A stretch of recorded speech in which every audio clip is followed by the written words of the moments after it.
네, 자 그럼 이번 토론에 참여해 주신 패널분들 소개해 드리도록 하겠습니다. 자, 먼저 오늘 패널로 참석해 주시기로 하셨던 중소벤처기업부 박용순 창업진흥 정책관님께서 부득이한 사정으로 참석을 못하셔서요. 박용순 창업진흥 정책관님을 대신해서 중소벤처기업부 창업정책총괄과 김주아 과장님께서 참석해 주셨습니다. 박수 부탁드립니다. 네, 다음은 중앙대학교 경제학부 이정희 교수님께서 참석해 주셨습니다. 네, 다음 자비스앤빌런즈 김범섭 대표님 참석해 주셨습니다. 네, 로엔컴퍼니 정재성 부대표님 참석해 주셨습니다. 네, 그럼 좌장님께서는 준비가 완료되시면 바로 토론을 진행해 주시면 되겠습니다. 네, 안녕하세요. 이번 패널 토론의 주제는 다시 한번 제가 여기 그대로 보자면은 K 스타트업 육성을 위한 중장기적 과제 미래를 말하다 이런 주제로 저희 스타트업 육성에 대해서 그 다음에 그거와 관련되는 주로 아마 규제나 이런 것에 대해서 토론을 해보도록 하겠습니다. 기본적으로 그거에 앞서서 먼저 사실은 이번 정부나 특히 중소벤처기업부에서 K 스타트업 관련해 가지고 사실은 여러 가지 육성 프로그램들을 많이 준비하신 걸로 알고 있습니다. 그거에 대해서 먼저 한번 간략하게 소개를 해주시면 좋을 것 같습니다. 예, 알겠습니다. 지금 저희가 매년 범부처, 그러니까 지방자치단체까지 포함해서 우리나라의 창업 지원 사업을 쭉 파악한 다음에 연초에 이제 공고를 하고 있습니다. 안내를 해드리고 있습니다.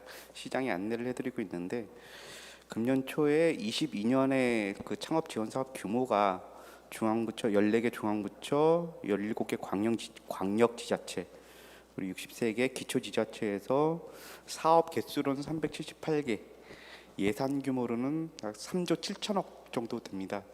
근데 여기에는 뭐 보증이라든지 그다음에 모태펀드 출자를 통한 투자 같은 건 빠져 있기 때문에 그것까지 합치면은 3조 7천억보다 훨씬 더 많은 규모이고, 그 3조 7천억 규모는 처음부터 창업 기업에만 지원하기로 된 그 예산입니다. 그러면 그 일반 중소기업에 지원하는 예산 중에서 창업 기업에 지원하는 예산까지 감안을 하면은 그 규모는 굉장히 커질 거로 예상을 하고 있습니다.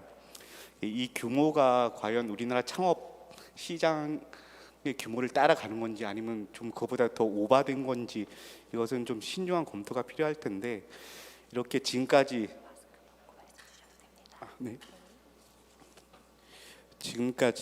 그런 양적인 공급에서는 뭐 어느 정도 성과를 이뤘다고 저희들은 평가를 하고 있습니다. 그래서 이번 정부 들어서는 그런 양적인 지원 외에도 좀 질적인 부분으로 좀 전환이 필요하다. 그다음에 확대 재정도 건전 재정으로 이렇게 큰 틀이 변화하면서 그런 질적인 성과 부분에 주목해서 민간이 주도하는 그런 창업 생태계를 구축해야겠다라는 판단을 하고 있습니다. 그래서 그 대표적인 사업 같은 경우에는 이미 시장에서 가장 뭐 우스갯소리로 대한민국의 실수 뭐 이런 식으로 평가받는 팁스 모델 같은 것들을 중점적으로 확대하는 방안을 생각을 하고 있고요. 또 하나는 기존의 창업 지원이 좀 딥테크 기반의 창업에는 조금 좀 부족한 부분이 있었습니다. 그래서 2027년까지 1000개 초격차 분야 그 기술 기반 창업 기업을 집중적으로 육성하겠다, 이런 프로그램도 내년부터 본격적으로 진행을 하려고 하고 있습니다. 그밖에 글로벌화라든지 이런 그러니까 딥테크 글로벌화, 그다음에 민간 주도, 이런 관점에서 정책을 다시 재검토해서 추진하고 있습니다. 예.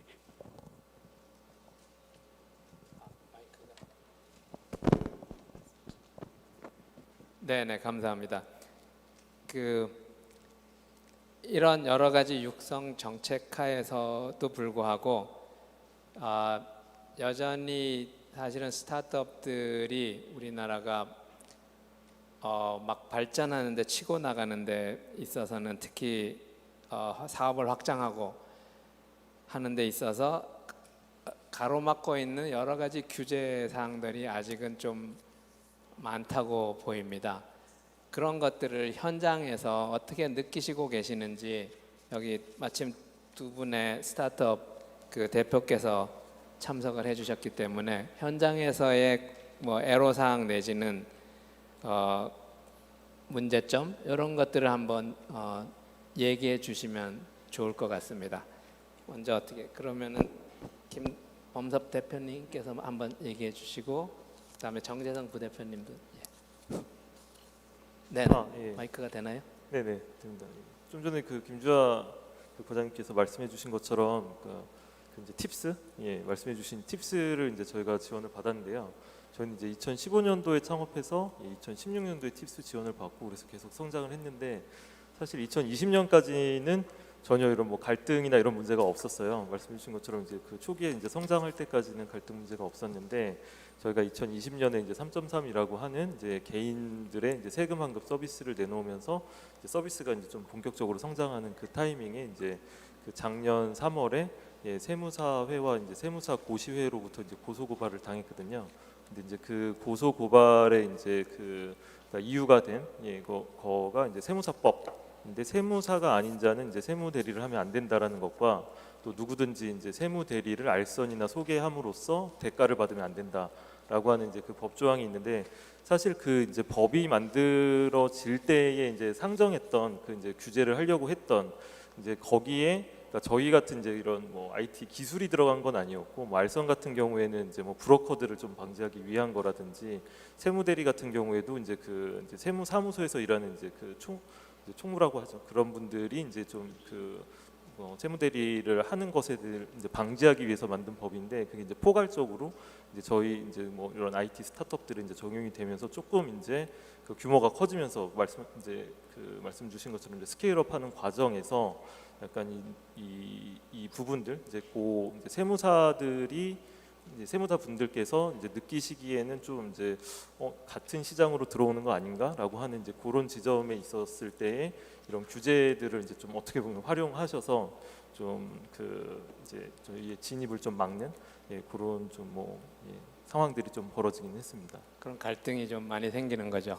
네, 그래서 결과적으로는 근데 이제 저희가 그 혹시 지난달에 어떤 뭐 좀 논의를 통해서 갈등이 해소된 부분도 있습니까? 아니면 여전히 갈등이 지금 이제 경찰 조사는 이제 1년 6개월 정도 이제 받았고요. 그래서 저희는 네. 최종적으로 이제 불송치를 받아서 지금 이제 사업을 진행하는 것 자체에는 뭐 크게 문제가 있는 것은 아니지만 사실 이제 그 이제 투자를 이제 이후에 이제 팁스 지원 이후에 투자자들의 이제 LP들 그러니까 그 이제 돈을 또 이제 빌려주시는 분들이 좀 정부 기관들이 많은데 그 정부 그 위에 상위 기관에서는 또 이제 금융기관이나 이런 쪽에서는 법적으로 이제 규제가 있는 그러니까 좀 이슈가 되는 그러니까 결론이 나지 않았지만 이슈가 될지도 모르는 곳들에 대한 투자를 원천적으로 좀 금지를 하고 있기는 해요. 그래서 이제 그런 부분에서 좀 어려움들이 계속 존재하고 있습니다. 조금 이따 아마 다시 나올 수도 있을 텐데 규제 샌드박스라는 위원회도 있고 여러 부처별로 이런데도 혹시 의견을 내보시거나 하신 적 있으시나요? 샌드박스 같은 경우에 좀 이제 저희도 알아보고 있는데 그 샌드박스의 그런 그 이제 정책들이 적용될 수 있는 곳들이 조금 한정적인 것으로 알고 있어요. 그러니까 예를 들면 핀테크라든지 이런 쪽은 또 이제 좀 많이 활성화가 돼 있는데 예를 들면 이제 세무사법에 대한 부분들의 샌드박스를 담당하는 이제 그런 이제 주무부처가 이제 좀 명확하지 않은 부분들이 좀 있는 것 같습니다. 그에 비해서 그러니까 뭐 특히 모빌리티나 뭐 타다 문제 이런 것들은 꽤 많이 논의도 되고 과기부나 산업부나 아니면 국토부 같은 데서 논의가 있었는데 좀 새로운 사실은 이슈인 것 같습니다. 그다음에 정재성 부대표님도 잠깐. 네, 그 방금 김범섭 대표님께서 말씀 주셨지만 저희도 이제 직역단체와의 갈등으로 여러 이제 언론과 이런 기사로 많이 보셨을 텐데 사실 저희가 겪고 있기도 하고 많은 기업들이 겪고 있는 이런 규제에 대한 문제 중에서 그 법적으로 문제가 없음에도 불구하고 3.3도 마찬가지지만 그런 그 협단체가 자체적으로 만든 내부 규정으로 저희 기업이 아닌 기업을 이용하는 그 전문가들을 그 규제하는 그런 그림자 규제에 대해서 좀 말씀을 드리고 싶습니다. 그래서 로톡은 법적으로 합법이 여러 차례 검증된 서비스입니다. 그래서 저희는 그 변호사 협단체로부터 그 15년, 16년, 20년 이렇게 세 차례 검찰에 고발을 받았고요. 근데 세 차례 모두 그 경찰, 검찰에서 무혐의 불기소 처분을 받았습니다. 그래서 법적으로는 아무런 문제가 없음을 수사기관에서 검증을 받았고, 그 이외에도 그 법무부나 중기부, 과기부 그리고 공정위에서도 로톡은 법적으로 문제가 없음을 수차례 확인을 받은 서비스입니다. 이렇듯 그 법적으로 로톡이란 서비스가 문제가 없으니까 협회는 작년에 그 대한변호사협회 광고 규정을 그 새로운 조항을 신설을 해서 로톡과 같은 법률 플랫폼을 이용하는 변호사들을 그 이용하지 못하도록 하는 규정을 새로 만들었고요. 그래서 그 규정을 위반하면 그 변호사 협회에서 자체적으로 징계를 하겠다라고 그 탈퇴하라는 이제 소명 요청을 하고 계속해서 탈퇴 위협을 하고 있는 상황입니다.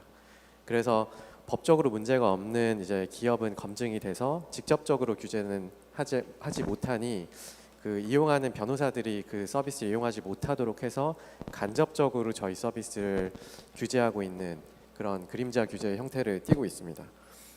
그래서 스타트업에서는 이렇게 그 성장이 굉장히 중요하고 그런 시간과 이런 자금과 이런 그 리소스가 굉장히 제한적인 상태에서 이런 성장할 수 있는 기회들이 그 협단체 이런 자의적인 규제에 의해서 막히고 있는 것이 리걸테크 산업의 성장이 막히는 것뿐만 아니라 그 서비스를 이용하고 있는 소비자들 그리고 변호사들에게도 굉장히 그 불편함을 끼치고 있는 상황이 벌어지고 있고, 로톡은 지금까지 누적적으로 3천만 명 이상이 방문을 한 서비스고요. 변호사도 이런 탈퇴 징계 규정이 신설되기 전까지는 4천 명의 변호사가 활동하고 있던 그 서비스였습니다. 즉, 그 국민들은 그 로톡을 통해서 그 손쉽게 변호사에 대한 정보를 찾고 법률적인 도움을 받을 수 있었고, 변호사들도 본인의 경험과 전문성을 통해서 의뢰인들을 많이 만나고 그리고 본인의 사건을 수임할 수 있는 그런 되게 좋은 필요한 채널이었습니다. 그래서 개선이 필요하다면 그 소비자의 편익을 고려해서 그 발전 방향을 함께 모색하는 데 노력을 기울여야 되는데, 이런 고려나 논의는 없이 그 협회에서 규정을 신설해서 무조건 플랫폼을 막는다는 그 변호사 협회의 그런 기조를 저희는 이해하기가 좀 어렵습니다. 더욱이 로톡 같은 플랫폼을 이용을 금지하는 규정을 만들고선 그 대한변협이 올해 초에 나의 변호사라고 하는 변협의 자체 플랫폼을 또 만들었습니다.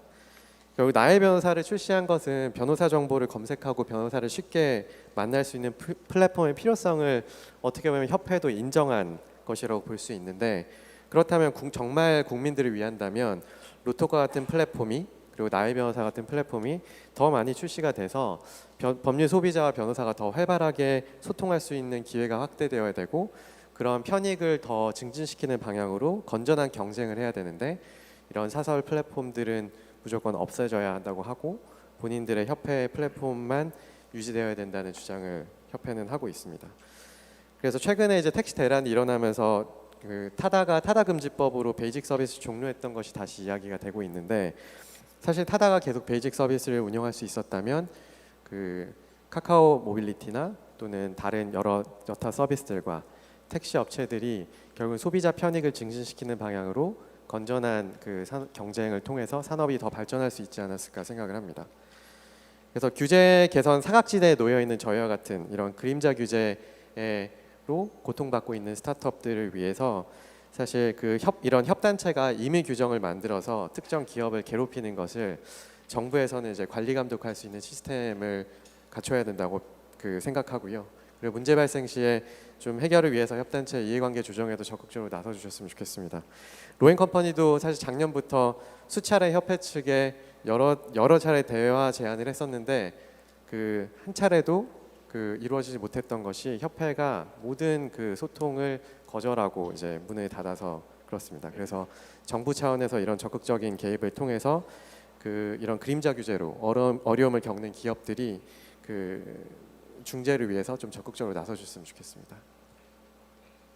네, 지금 이야기하시는 중에 저절로 여러 가지 갈등에 대한 이슈들이 말씀을 주셨는데, 기본적으로는 이런 갈등을 어떻게 해소하느냐 이게 더 이제 중요한 이슈로 남는 것 같습니다.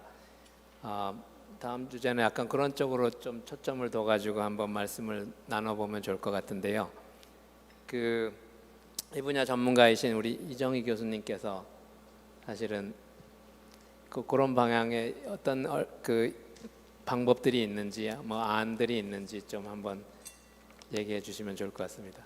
네, 네 지금 우리 자장님께서 이제 이 좋은 방법 참 어려운 질문입니다. 예. 왜냐하면은 이 플랫폼 문제가 아마 저는 플랫폼 문제가 지금도 그렇지만 앞으로 미래에서 가장 우리 사회에서 가장 핫 이슈로 계속 등장을 하게 될 거라고 이제 좀 감 예상을 해보고 지금도 오늘 두 분의 플랫폼 분야 쪽에 특히 이제 우리 전문 분야 쪽에 두 분이 나오셨는데 사실은 이게 뭐 전문 분야만 하더라도 여기 나오지 않은 의료 분야 또 지금 현재 계속 갈등 부분이 또 나타나고 있고요. 의료 뭐 또 이 약사회와 또 그 약사들 또 의사들 이런 부분도 나타나고 있고 그래서 아마 이 지금 우리 갈등이 사회적 비용이 엄청 많이 이제 초래되기 때문에 아마 새 정부가 모든 정부가 이런 그 갈등 문제를 해결하려고 노력을 많이 했습니다만은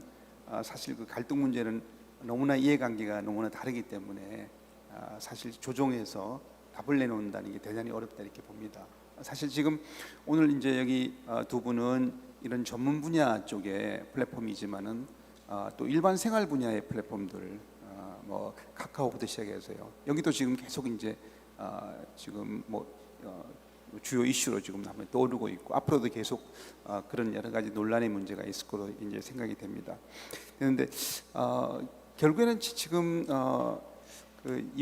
이러한 갈등 문제를 해결하려고 뭐 예전부터 동반성장, 상생협력이라든 이런 부분들 물론 그런 부분들의 적용은 플랫폼보다가는 기존의 오프라인이라든가 전통적인 어떤 산업 분야에서 많이 적용돼서 왔었는데 이제는 이제 지금 플랫폼의 비중도 커졌고요.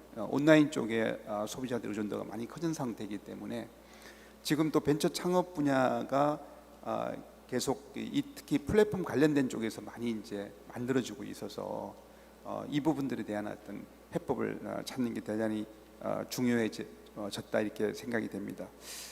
결국에는 이게 이제 이해관계 문제가 되고요. 또 기득권의 문제가 또 있고 이렇기 때문에 이 부분들 결국에는 뭐 공정거래위원회 같은 경우는 경쟁 제한적인 측면으로 이걸 접근을 하고 있는 거고요. 또 각각 부처는 부처 나름대로의 어떤 입장이 있다고 봅니다. 있기 때문에 저는 이 어떤 제도적인 어떤 정비 왜냐하면은 지금 이 플랫폼이라든가 이런 부분들은 사실은 새로운 이 비즈니스거든요.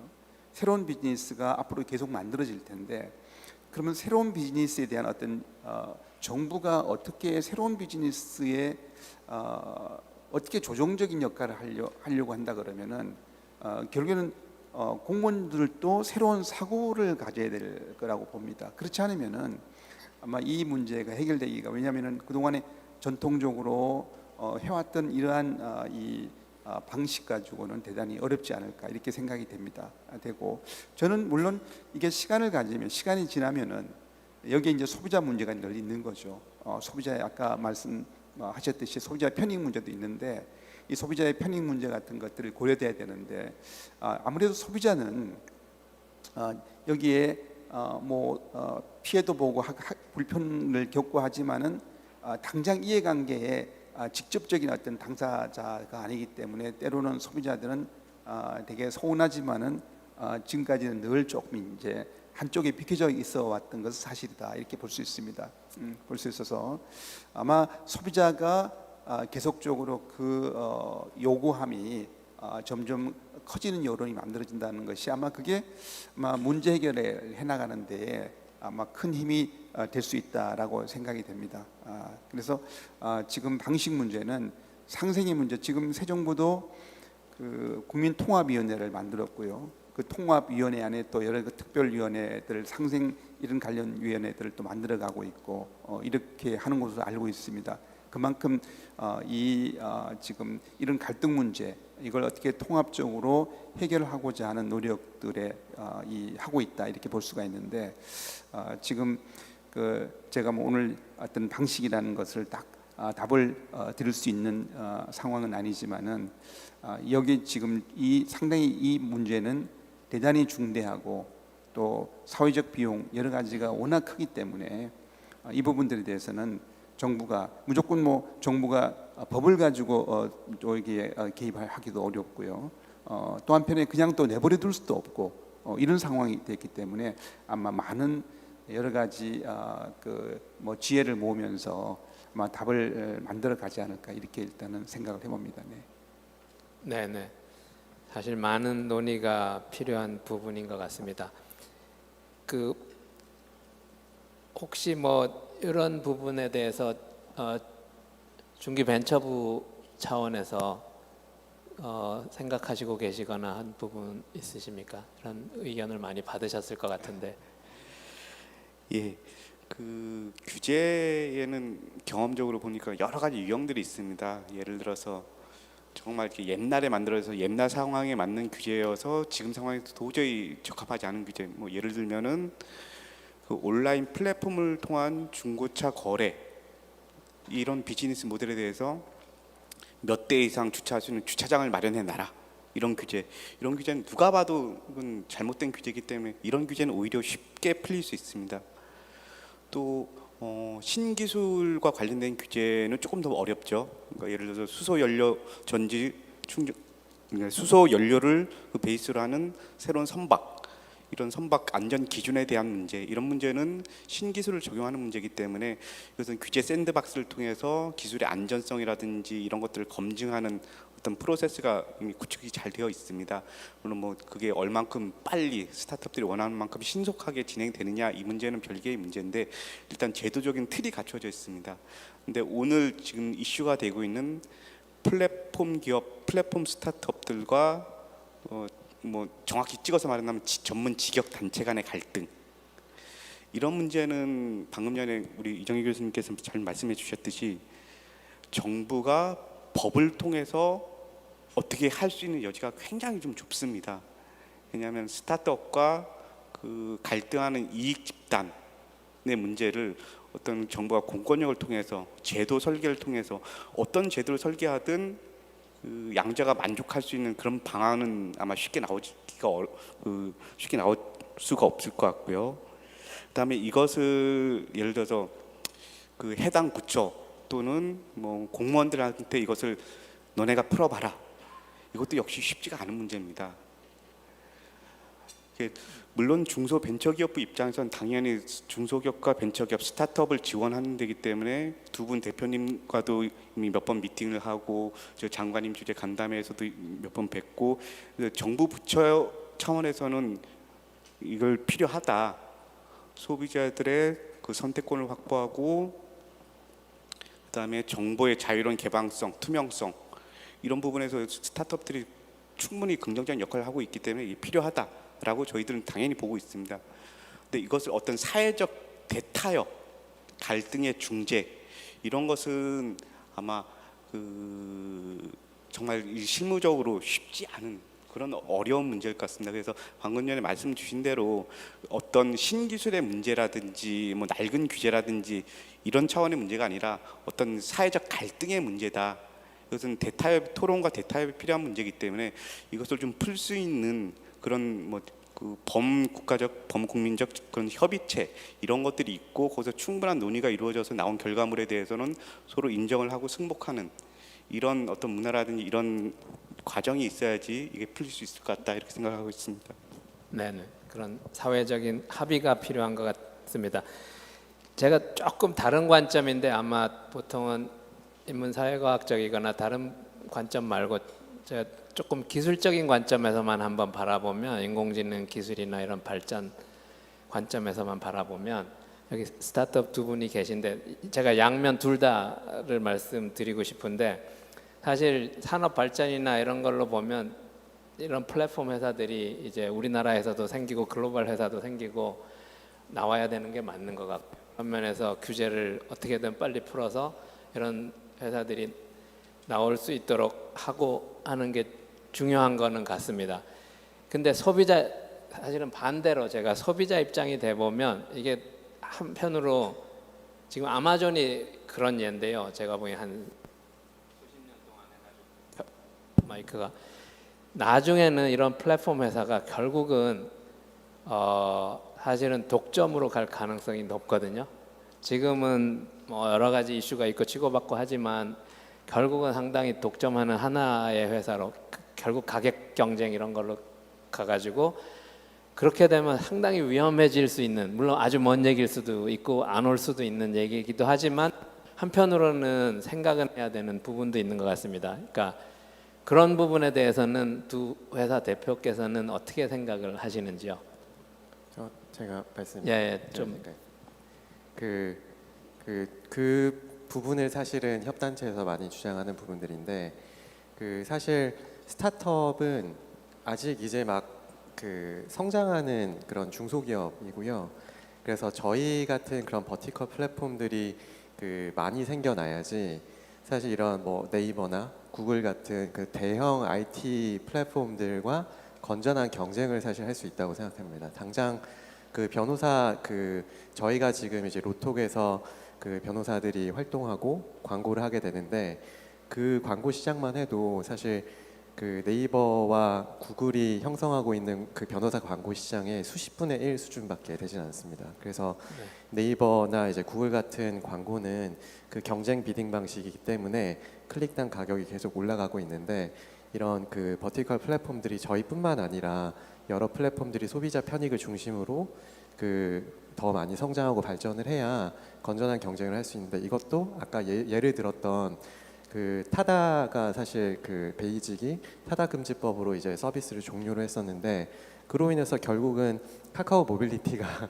대부분의 점유율을 차지하게 됐거든요. 그래서 저희는 좀 건전한 경쟁을 위해서 이런 플랫폼들이 결국은 소비자 편익, 즉 국민들의 편익과 저희 같은 경우는 전문직 변호사들의 편익도 저희는 굉장히 중요하게 생각하기 때문에 이렇게 상생하는 여러 플랫폼들이 생겨나는 것들이 좀 오히려 있는 것이 건전한 독점을 경쟁을 막을 수도 맞습니다. 있는 네, 그렇게 생각하고 있습니다. 방법이라고 보신다는 거죠. 세무사나 대표님, 이런 분야에서는 말씀에 동의하고요. 좀 한 가지 좀 다른 그러니까 좀 이제 다른 관점에서 좀 말씀드리고 싶은 거는 막연한 좀 두려움 아닌가라는 생각을 좀 해요. 그러니까 예를 들면 독점이 될 거 아니냐. 그러니까 뭐 세무사들의 이익을 우리가 이제 3.3이 성장하면 세무사들 일자리 다 없어지는 거 아니냐. 그러니까 크게 보면은 AI 기술이 더욱더 발전하면 사람들의 일자리가 다 없어지는 거 아니냐. 근데 그 일은 아직 일어나지 않았고 실제로 좀 데이터로 살펴보면 지금 요즘 이제 일자리 구하기가 어렵다고 하는데 그렇지 않고 거꾸로 그러니까 이제 스타트업에서는 사람 구하기가 어렵거든요. 그러니까 AI가 지금은 일자리를 없애는 것보다 AI를 만들기 위한 일자리가 더 많이 필요한 시점이고 나중에 그게 어떻게 될지는 또 이제 데이터로 좀 보면 좋을 것 같고요. 예를 들면 이제 저희 같은 경우에는 3.3이 그럼 이제 세무사들의 수입을 줄였는가?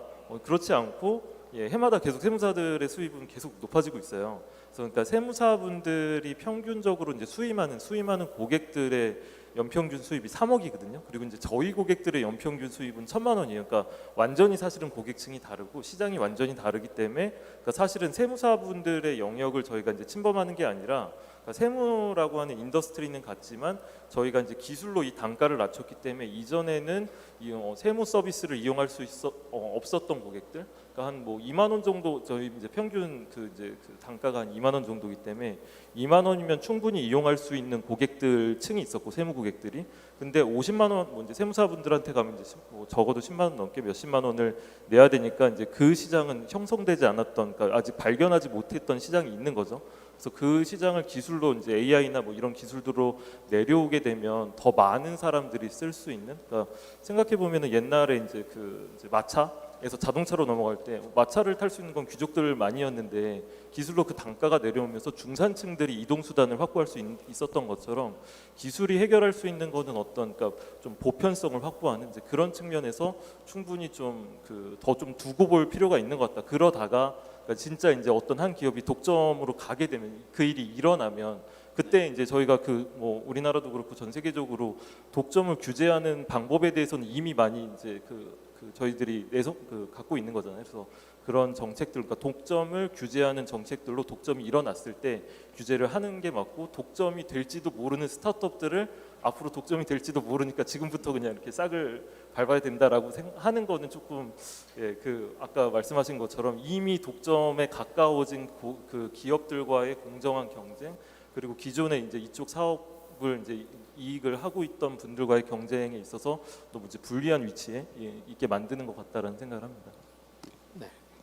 추가로 저희들도 그 고민이 그 중소벤처기업부에서는 창업기업, 스타트업, 그러니까 벤처 스타트업들에 대한 적극적인 그 지원, 후원자 역할을 하면서 또 한편으로는 이제 중소소상공인들 보호하는 것도 저희 중소벤처기업부의 미션 중에 하나입니다. 그러다 보니까 중소벤처기업부 내에서도 의견들이 조금 갈릴 때도 있고 좀 고민이 많을 때가 있는데, 지금 그 로톡이라든지 3.3 모델의 경우에는 독점을 얘기하는 것이 조금 좀 안 맞을 것 같습니다. 왜냐하면은 저희 중소벤처기업부에서 고민하는 그런 것은 어떤 플랫폼이 그 소비자들과 생산자들을 플랫폼 내에 가두어서 협상력이 없는 소비자, 협상력이 없는 생산자들을 플랫폼에 종속시키는 것, 골목 상권을 침해하는 것, 이런 것에 대해서 저희들은 굉장히 고민이 큰데,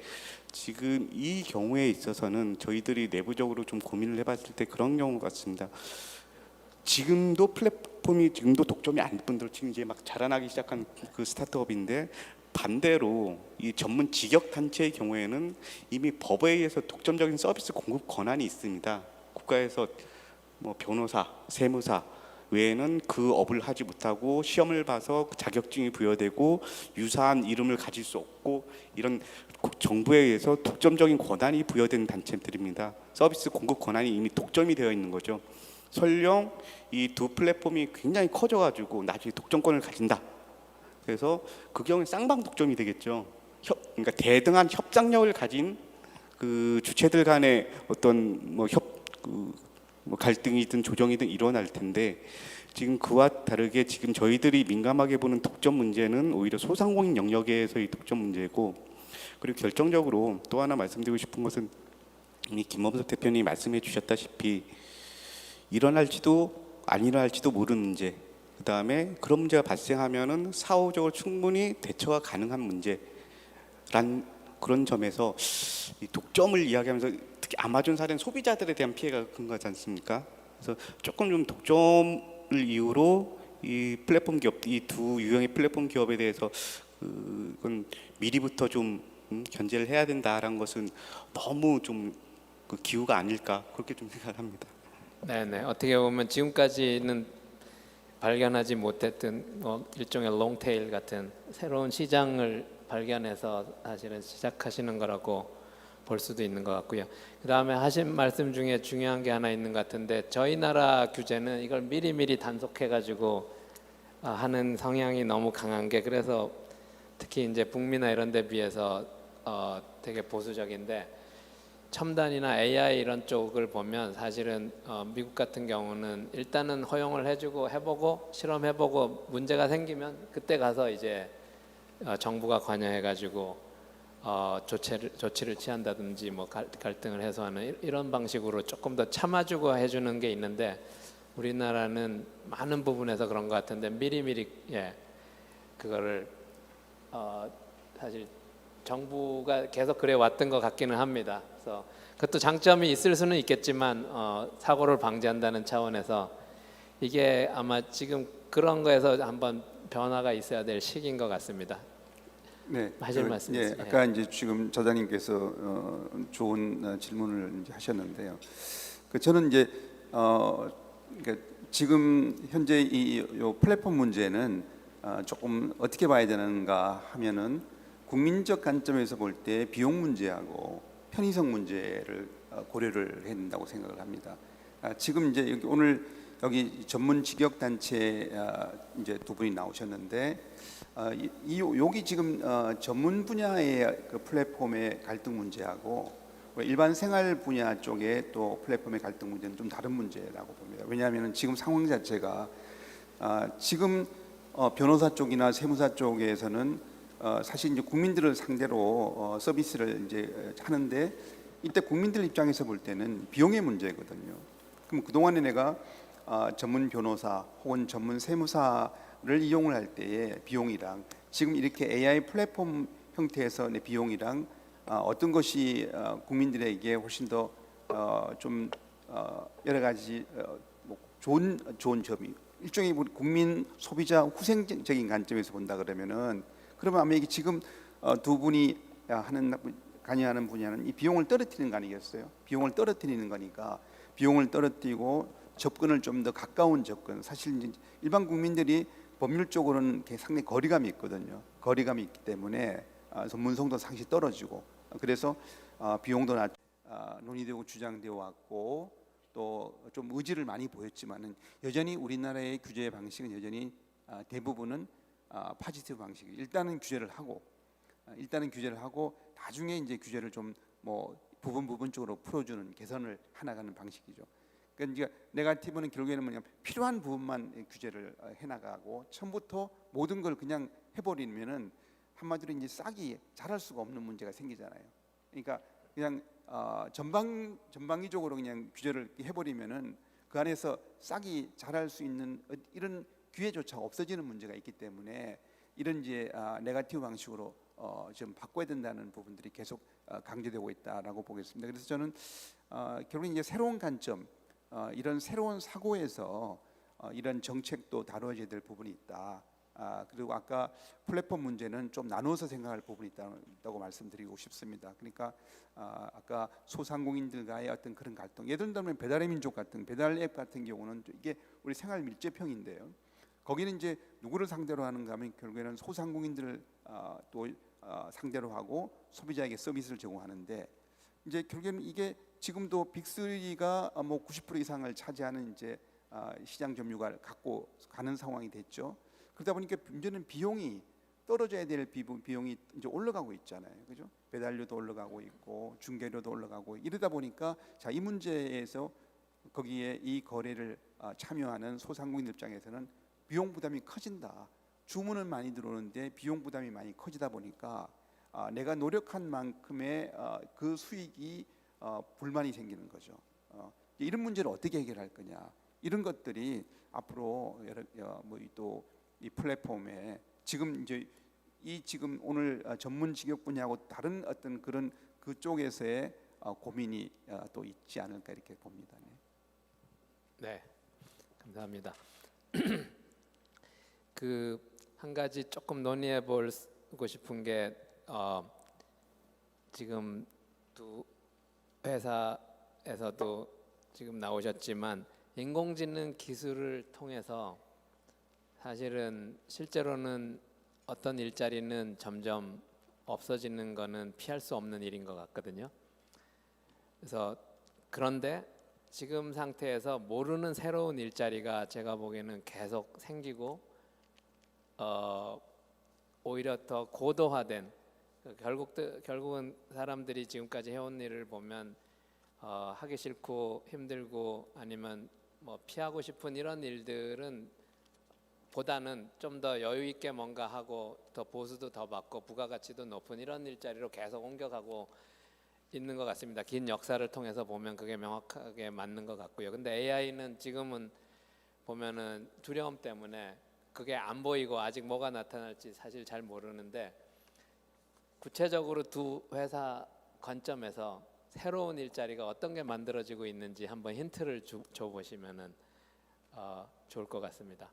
그러니까 세무사나 변호사분들이 하시는 일들의 일부가 지금 기계화되고 AI화 되는데 뭐 아직 없어지는 건 아니지만 뭐 장기적으로 보면 사실은 5분이 하던 거를 3분이 할 거고 뭐 결국은 1명이 할 수도 있는 것 같은데 그거에 반해서 뒤에서나 다른 걸로 생기는 게 분명히 많이 있을 것 같거든요. 그런 걸 한번 예시를 들어서 구체적으로 말씀을 좀 해주시면 좋을 것 같습니다. 먼저 하시겠어요? 네.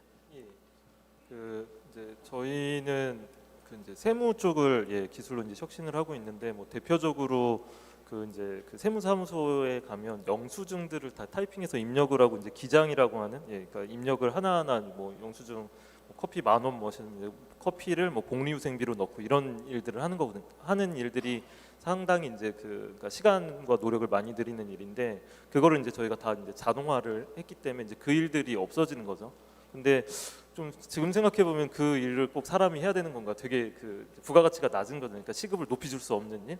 근데 이제 그 일들은 이제 없애는 대신에 그 데이터를 바탕으로 해서 이제 그러면 이제 남는 시간을 세무사분들이 남는 시간을 뭐 할 건가라고 보면 이미 그렇게 다 자동화돼서 처리된 그 기장 그냥 기본적인 그 그러니까 재무 상태를 가지고 더 이제 그 컨설팅이나 그러니까 실제로 이제 세무사분들이 더 그러니까 고도의 그런 컨설팅 같은 일들을 그러니까 부가가치 높은 일들을 해낼 수 있는 부분이 하나가 있고요. 또 하나는 좀 저희는 이제 시장이 확대되는 좀 부분이 있을 수 있다고 생각을 해요. 그러니까 지금 세무사분들이 우리나라에 한 10,000명 정도 그러니까 10,000몇천 명 정도 계시는데 그 고객들 전체가 한 그 100만에서 200만 사이 정도 되고 있거든요. 근데 그러니까 결국에는 한 세무사분이 100명 정도 처리할 수 있는 건데 저희가 지금 그 세무 처리 그 이제 올 한해 처리한 건수가 200만 건이 넘거든요. 그러니까 그만큼 어떻게 보면 저변을 좀 넓혔다고 볼 수 있는 것 같아요. 그래서 그 중간 영역에 있어서 그러니까 세무사분들이 기술을 더 그러니까 지금 하던 방식이 아니라 기술을 활용을 하게 되면 그 같은 지금 그러니까 수입에서 더 좋은 서비스를 고객들한테 제공할 수 있고 그러면 그 고객의 저변이 늘어나기 때문에 결국에는 그러니까 시장이 전체적으로 이제 고객 수가 늘어나고 제공할 수 있는 서비스의 형태가 늘어나고 다만 그러니까 하던 일 원래 그 전에 하던 그 단순 그 노동 작업들이 좀 더 이제 고도화된 일들로 이제 바뀌는 과정을 통해서 그 이제 자장님께서 말씀하신 그러니까 그 일자리가 없어지는 반면에 새로운 형태의 더 고도한 다시 일자리가 새로운 시장이 개척되거나 부가가치가 생겨나는 그러니까 예를 들면 옛날에 놓친 영수증도 있을 수도 있는데 그런 거 없어지는 거고 그 뭐 그런 부분 분명히 있는 거죠. 예. 그러니까 또 다른 측면에서도 한번 그 법률 서비스 시장은 사실 그 통계적으로 봤을 때 그 변호사들이 아직 충분히 국민들에게 법률적인 조력을 제공하지 못하고 있는 시장입니다. 그래서 최근 뭐 한 5년간의 민사 1심 본안 사건 기준으로 봤을 때 변호사의 조력을 받지 못하고 나홀로 소송을 하는 비중이 사실 그 민사 1심 본안 사건 기준으로 원고 피고 양쪽 다 변호사의 조력을 받지 못하고 재판장에 서는 비율이 72.6%에 달합니다. 그리고 원고나 피고 한쪽이라도 변호사 조력을 받지 못하고 재판장에 임하는 사람이 93.1%에 해당합니다. 그만큼 법을 잘 알지 못하는 국민들이 사실 법률 전문가의 조력을 받아야 그 재판장에서 판사를 법리로 잘 설득해서 좋은 결과를 얻을 수 있는데 사실 변호사 그 숫자와 그다음에 변호사들이 업무 처리하는 속도 이런 것들을 봤을 때 사실 국민들을 커버할 수 있는 그 숫자가 한계가 있는 겁니다. 사건의 수가 한계가 있기 때문에 그렇게 나홀로 소송의 비중이 굉장히 높습니다. 그래서 그런 분들이 그 결국은 나홀로 소송이 많아지는 것들을 해결하기 위해서 이런 리걸 테크의 도입을 사실 선진국들도 앞장서서 사실은 발전시키고 있는 이유가 그 변호사가 예전에 한 사건 하던 시간에 4사건, 5사건을 처리할 수 있게 해주는 게 사실 결국 IT 기술과 리걸 테크가 그 주력하는 역할이고요. 그렇게 되면은 그 변호사 숫자와 변호사가 하루에 일할 수 있는 시간 그리고 그 시간 안에서 해결할 수 있는 그 사건 수와 그런 상담 자문의 수가 더 늘어난다면 그러면은 법률 전문가의 조력을 받을 수 있는 국민 수가 늘어난다는 거거든요.